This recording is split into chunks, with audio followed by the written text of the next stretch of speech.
China is tactically killing the whole Vietnam.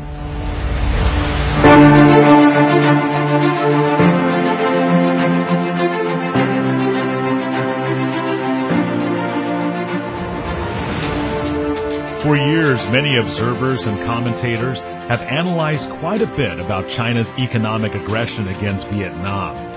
As one who keeps a close watch on all aspects of the Vietnam-China relationship, I would like to additionally comment that China is not only economically invading, but China is also gripping Vietnam in both directions from the east and the west, at the same time conducts deep penetration from the top through the central and down to the foot of our country.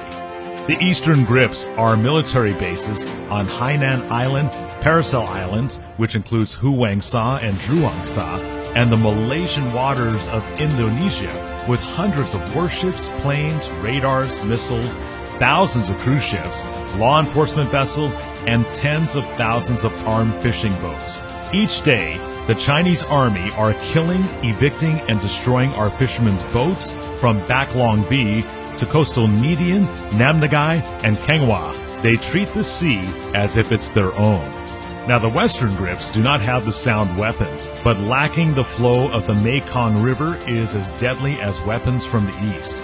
China has built dozens of large and small dams in Van Nam, including the Kang Hong Dam. They built some more dams in Laos and the extremely large Ton Lay Sop Dam in Cambodia,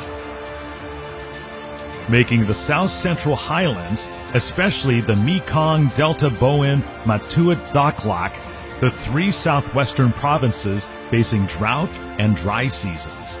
This caused large cracked soil, damaged rice, grains, and fruits. For industrial crops, such as coffee, rubber, and peppers, these crops have lost their big harvest seasons. The drought also caused fishes and shrimps to be scarce. Vietnam, as one of the country's largest rice industry, is now on the verge of dying out with heavy salinity. Breeding is also suffering due to lack of haze and dry grasses. Losing crops and not being able to breed are making tens of millions of farming families who are well off now becoming impoverished. These are caused by the ignorance of the Communist Party and their lack of future vision. They are focusing on widespread hydroelectricity. The Vietnamese Communist Party waited until the last minute to react to the drought, and now they must beg China to open upstream dams. Now, these forces are there to plant forests, build factories, roads, bridges, trains, mines, to extract bauxites, and build ports of Moine. The Communist Party is now allowing Chinese ships of all types to come into Cam Ranh berths. China also invaded Lan Son, Calbang, Timya, Hien, Tan Rai, Lam Dung, and Cam Mau. The Chinese Communist Party brings technical workers and handcraft workers who have no immigration papers to stay in Vietnam. These people set up Chinese restaurants, shops, markets.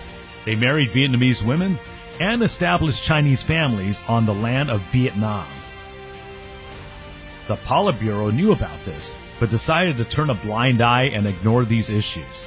Banking debts to Chinese banks are unspeakable. Gifts under the table to the Vietnamese Communist Party officers. The Chinese embassy, located on Hung Vuon Avenue, is the palace of the Chinese Imperial Tay King Kwok, who are on the list in participating banquets with Tay King Kwok, Kung Huan, who is now known as Hung Ting Ung. China's expansion is holding on to the fate of life and death of Vietnam's economy and the people of Vietnam. China's import and export with poisonous vegetables and rotten meats to help put Vietnam into these ridiculous debts. Buy Vietnam rice at an extremely low cost. China has a tight hold on our main export goods by setting the price on these materials, while Mr. Win Fu Trong still invites the Chinese ships into Cam Ranh, shaking hands with his great friend. Our country is dying. People are hungry and living in poverty. The Vietnamese communist officers are being corrupted with wealth under the domination of the new communist colonialism of the Beijing expansion. While Vietnam is critically at risk, widespread poverty due to the dependence of China is leading the Vietnamese people to their graves and facing a true death. There are 200 members of the Central Committee, 19 members of the Politburo, and 500 members of the National Assembly who are fighting and dividing for seats at the table for China's wealth distributions. Knowing this, without alarming the people and citizens of Vietnam, is a great sin. Where did these crimes come from? Who caused these crimes? I will let the nationalists, the bloggers, freelance journalists, and patriotic lawyers to comment about this. We are fighting for liberation of our people. Should we stand by watching our country, watching the Vietnamese people who are being marched into death in the hands of the Northerners and the corrupted communist henchmen?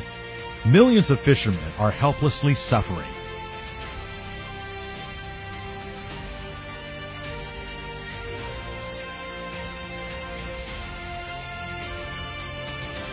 Should we allow the Chinese, Vietnamese communist governments to continue wearing the revolution mask to deceive our people?